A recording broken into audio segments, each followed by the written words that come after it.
வணக்கம். தமிழக வெற்றி கழகத்துக்கு ஓட்டு போட போகும் தமிழ் மக்களே, வணக்கம். புதுச்சேரியில் 5000 பேர் இப்போ இன்றைக்கி பேசினார் நம்ம விஜய். இன்றைக்கி பேசினார், நல்லதே பேசினார், நல்லதே செய்வார். சரி, திமுகவை பற்றி எந்த மக்களாவது பேசுகிறீங்களா, நினைக்கிறீங்களா? உண்மையிலேயே நீங்கள் மனிதன் தானா, மனுஷி தானா? சிந்திக்கிறீங்களா, யோசிக்கிறீங்களா, என்ன பண்ணுறீங்க? சிந்திக்கிறீங்களா இல்லையா? நான் வீடு நல்லா இருக்கணுமா கூடாதா? உங்கள் வீடு நல்லா இருக்குமா வேணாமா? உங்கள் வீடு நல்லா இருக்கணும் தானே? நல்லா இருக்குதா? எப்படி சிந்திக்கணும்?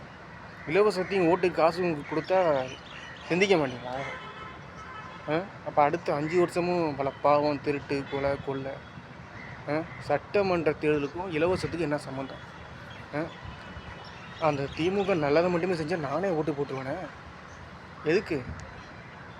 தயவு செஞ்சு சிந்திங்க, யோசிங்க. உங்கள் வீட்டை பற்றி சிந்திங்க, உங்கள் நாட்டை பற்றி சிந்திங்க, பொதுநலமாக சிந்திங்க, எல்லோரும் நல்லா இருக்கணும்னு சிந்திங்க, யோசிங்க, நினைங்க. அப்போ தான் நீங்கள் மனுஷி. தமிழக வெற்றி கழகம் ரசிகன்தான், தொண்டன் தான், மக்களில் ஒருத்தன் தான். ஆனால் நல்ல மக்களில் ஒருத்தன், நல்ல மனுஷியில் ஒருத்தன், நல்ல எண்ணம் தான் கடவுள். இப்போ போட்டி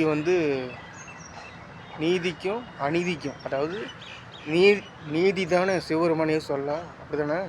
இல்லை சும்மாவா? இல்லை நாடகம் வேஷம் போட்டு அலையிறீங்களா? இப்போ போட்டி யாருக்கு தெரியுமா? திமுகவுக்கும் சிவபெருமான் இயேசு அல்லாவுக்கும். அப்போ சிவபெருமான் இயேசு அல்லாவை நீங்கள் தோக்க விட்டுருவீங்களா? என்ன நடக்குது? என்ன நாடகம், என்ன வேஷம்? உண்மையிலே இது மனுஷன் தானா, மனுஷி தானா, இல்லை தமிழ்நாடு தானா, இல்லை என்ன நடக்குது? ஒன்றுமே புரியுது, எல்லாமே புரிஞ்சதுனால தான் உங்கள்கிட்ட பேசிக்கிட்டு இருக்கேன். வெக்கக்கேடு. இந்த 4.5 வருஷம் வெக்கக்கேடு. 75 வருஷம் காமூத்தி. அப்படியே திருப்பி போட்டு பாருங்கள், என்ன பேர்? காமூத்தி. அப்படியே திருப்பி போடுங்க.